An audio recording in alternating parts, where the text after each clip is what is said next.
Hey guys, welcome back. And in this video I'm going to show you how you can make your Android device look like Android P. There is one requirement. Your phone should running on Android Oreo 8.1 or Android O simple Oreo on 8.1. So your phone must be rooted and expose install. So let's see how it look like.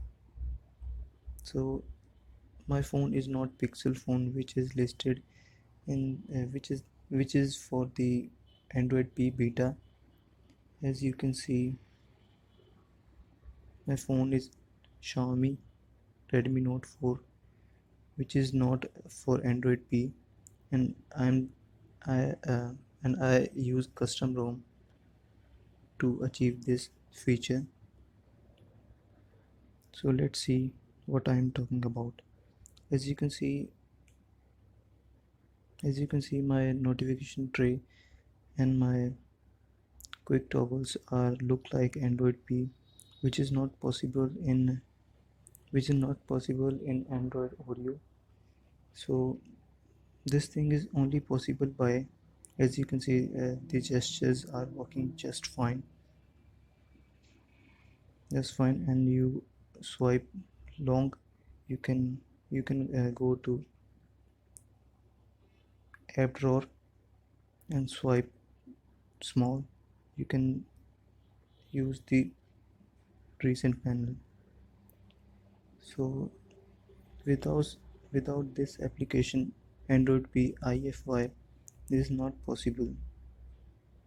This app is out from beta and you can install on your device. And here, so how you can see how it feel and look like. It works just fine. There are very few bugs which are remaining. And if I go to that feed, go to Android P-ify thread, you can see this is out from beta and you can install on your device, Android Oreo device especially. So that's it for this video. As you can see, multitasking is working just fine. And hold on, let me open any other app. As you can see, everything is working fine without any lag. Yes, there are few of lags, but that will fix in future. So that's it for this video. I hope you like this video. If you like, please hit that like